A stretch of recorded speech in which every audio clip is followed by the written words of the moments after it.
ছাত্র সমাজকে বিভ্রান্ত করে কোটা সংস্কার আন্দোলনকে যারা এক দফাতে রূপান্তরিত করেছে তারা স্বাধীনতা ও দেশ বিরোধী বলে জানিয়েছেন আওয়ামী লীগ নেতারা।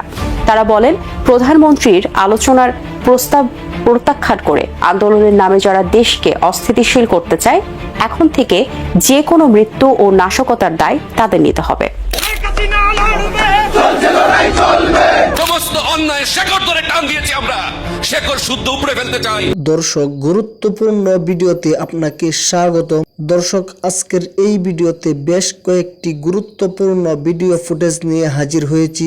এমনকি দর্শক, আজকের ভিডিওর শুরুটা দেখে বুঝতে পেরেছেন আজকের নিউজটা কতটা গুরুত্বপূর্ণ হতে চলেছে। এমনকি দর্শক, আজকের নিউজে কি ধরনের ভিডিওগুলো আপনারা দেখতে চলেছেন। তো দর্শক, যারা এই ভিডিওটি প্লে করেছেন তাদের উদ্দেশ্যেই বলবো, না টেনে সম্পূর্ণ ভিডিওটি মনোযোগ সহকারে দেখবেন, তাহলে এই বিস্তারিত বিষয়গুলো আপনারা বুঝতে পারবেন। তো দর্শক, কথা না বাড়িয়ে আমরা মূল ভিডিওটি দেখে আসি। তার আগে আমার চ্যানেলে নতুন হলে থাকলে চ্যানেলটি সাবস্ক্রাইব করে রাখুন এবং একটি লাইক দিয়ে দেখতে থাকুন সম্পূর্ণ ভিডিওটি। সমস্ত অন্যায় শেকড় ধরে টান দিয়েছি আমরা, শেকড় শুদ্ধ উপড়ে ফেলতে চাই। সম্প্রতি অভিনেতা রিয়াজ 16 ডিসেম্বর বিজয় দিবসকে ঘিরে আওয়ামী লীগের সাথে আন্দোলনে যোগ দিয়েছেন বলে বিভিন্ন সূত্রে জানানো হয়েছে। রিয়াজ এক বক্তব্যে উল্লেখ করেছেন যে তাকে মেরে ফেলার হুমকি দেওয়া হয়েছিল। বিগত কয়েকদিন আমার এই ফোনে অনেক রকম নাম্বার থেকে ফোন আসছে, যে নাম্বারগুলো আমরা জীবনে কখনো দেখিনি। ফোন করে বলে এফডিসিতে গেলে মেরে ফেলবে, হাত পা ভেঙে দেবে, আমি রিয়াজকে তারা খুন করবে।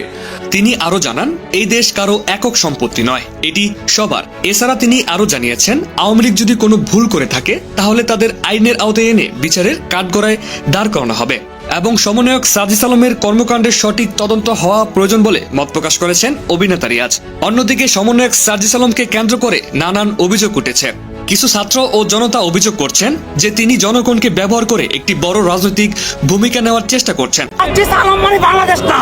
এই সাজিস, এই হাসনাতের জন্য আমরা আন্দোলন করছি। ক্লিনিক্যাল স্টাডি হইছে, এক সাজিস আলমের একটা স্ট্যাটাসে 32 করা হয়েছে। আমরা বলতে চাই, সাজিস আলম মানে বাংলাদেশ না। সাজিস আলম আমাদেরকে নিয়ে বসা উচিত। আন্দোলনের সাম্প্রতিক পরিস্থিতিতে এই বিষয়গুলো বেশ আলোচনার জন্ম দিয়েছে। এদিকে এক সূত্র থেকে জানা যায়, 16 ডিসেম্বর মহান বিজয় দিবস ঘিরে আওয়ামী লীগের নতুন পরিকল্পনা অনুযায়ী বাংলাদেশে কিছু ঘটে যাবে বলে জানা যায়, যা এই অন্তর্বর্তীকালীন সরকারের সম্মানে বড় আঘাত আনতে পারে বলে জানিয়েছেন বাংলাদেশের রাজনৈতিক বিশ্লেষকরা। এদিকে আগামী দিবসগুলো নিয়ে বিস্ফোরক তথ্য দিয়েছেন পিনাকি সাহেব। কি বলেছেন পিনাকি সাহেব, বিস্তারিত দেখুন পুরো ভিডিওতে। কয়েকদিনের মধ্যেই 16 ডিসেম্বর আসবে, নানা দিবস আসতেই থাকবে। 31শে ডিসেম্বর আসবে, 25শে মার্চ আসবে, 21শে ফেব্রুয়ারি আসবে। আমরা সেই দিবসগুলোকে কিভাবে পালন করব? আওয়ামী লীগ আমলে যেভাবে পালন করতাম ঠিক সেইভাবে পালন করব? আওয়ামী লীগের দিবসগুলোকে তাদের রাজনীতির বয়ান তৈরিতে কাজে লাগাইছিল। তাইলে আজকে যখন আমরা এই নতুন বাংলাদেশে এই দিবসগুলোকে পালন করব, তখন আমরা কি সেই আওয়ামী বয়ানের অধীনে থেকে সেই দিবসগুলো পালন করব?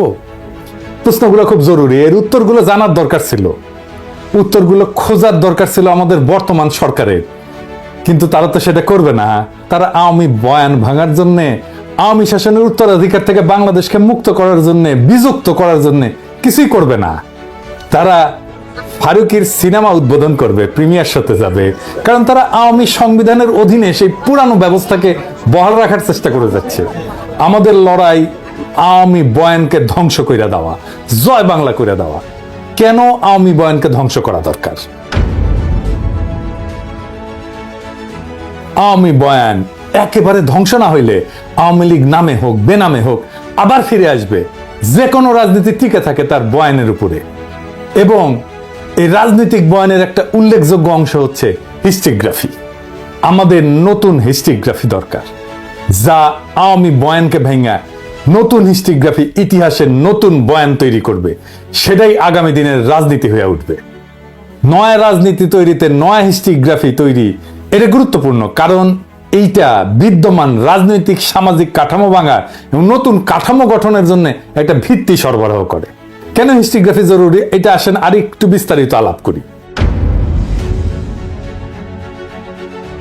এই নতুন হিস্ট্রিগ্রাফি প্রতিষ্ঠিত ন্যারেটিভকে চ্যালেঞ্জ করে।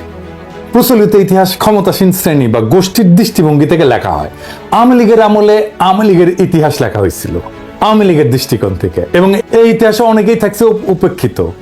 আওয়ামী লীগ যখন ক্ষমতায় থাকে তখন নিজে ইতিহাস লেখে, বয়ান লেখে, আর যখন ক্ষমতায় থাকে না তখন সিপিবি, প্রথম আলো তার বয়ান লিখে দেয়।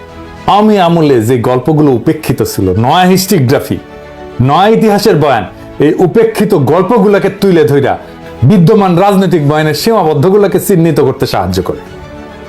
2 নম্বর হইতেছে ইতিহাসের বিকল্প ব্যাখ্যা মানুষের মনে জাতির আত্মপরিচয়ের বোধ জাগ্রত করে এবং এর ফলে একটা পরিবর্তনের প্রেরণা দেয়। 3 নম্বর হইতেছে যে নয়া রাজনীতি গড়ে তুলতে হইলে সংস্কৃতির একটা গুরুত্বপূর্ণ ভূমিকা থাকে। নতুন দৃষ্টিকোণ থেকে ইতিহাস লেখার মাধ্যমে একটা জাতি, গোষ্ঠী তাদের সংস্কৃতি এবং মূল্যবোধের নতুন সংজ্ঞা দিতে পারে, যা রাজনীতিকে শক্তিশালী ভিত্তি দেয়। 4 নম্বর হচ্ছে ইনসাফ, এটার পুনঃপ্রতিষ্ঠা।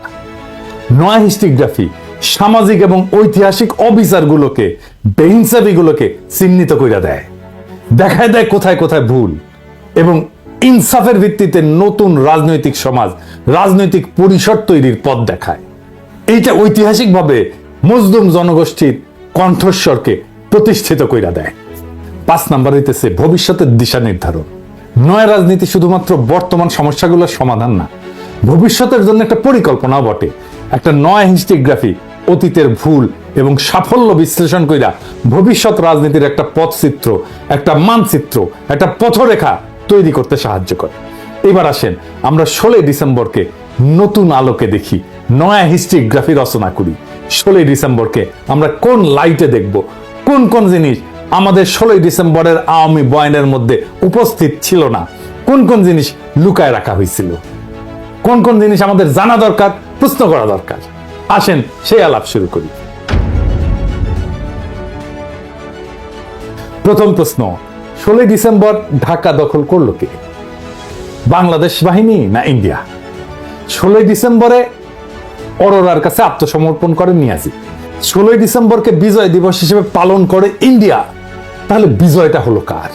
একই সাথে তো বাংলাদেশ আর ইন্ডিয়ার বিজয় হইতে পারে না। ইন্ডিয়ার নাকি বাংলাদেশের বিজয় হইল? ডিসেম্বরে যৌথ বাহিনী গঠিত হয় 23 ডিসেম্বরে ভারত এবং বাংলাদেশের বাহিনীকে নিয়ে। কারণ 23 ডিসেম্বর পাকিস্তান পশ্চিম রণাঙ্গনে ভারতের মাটিতে পাকিস্তান আক্রমণ চালায়, তাহলে ভারত পশ্চিম পাকিস্তানে আক্রমণ চালাবে, পশ্চিম রণাঙ্গনে আক্রমণ চালাবে। পূর্ব রণাঙ্গনে যৌথ বাহিনী গড়ে তুলে পূর্ব পাকিস্তানকে কেন আক্রমণ করতে হবে? পাকিস্তান কোথায় কোথায় আক্রমণ করছিল?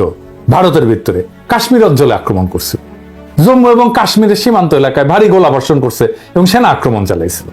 পাঞ্জাব অঞ্চলে আক্রমণ করছিল, পাঞ্জাবের বিভিন্ন বিমান ঘাঁটিতে পাকিস্তানের বিমান হামলা হয়েছিল। অমৃতসর, পাঠানকোট, জলন্ধরের মতো কৌশলগত স্থাপনাগুলোতে আক্রমণ করছিল পাকিস্তান। দর্শক, আপনারা তো সম্পূর্ণ ভিডিওটাই দেখলেন। এই ভিডিও সম্বন্ধে আপনার মহামূল্যবান মন্তব্য আমার এই কমেন্ট বক্সে জানিয়ে দিবেন। আর যদি আমার চ্যানেলে নতুন হয়ে থাকেন তাহলে চ্যানেলটিকে সাবস্ক্রাইব করে রাখবেন এবং পাশে থাকা বেল বাটনটি বাজিয়ে দিবেন। আপনারা ভালো থাকবেন, সুস্থ থাকবেন। দর্শক, তাহলে এই মুহূর্তে আমি বিদায় নিচ্ছি। দেখা হবে পরবর্তীতে কোনো ভিডিওতে। আসসালামু আলাইকুম।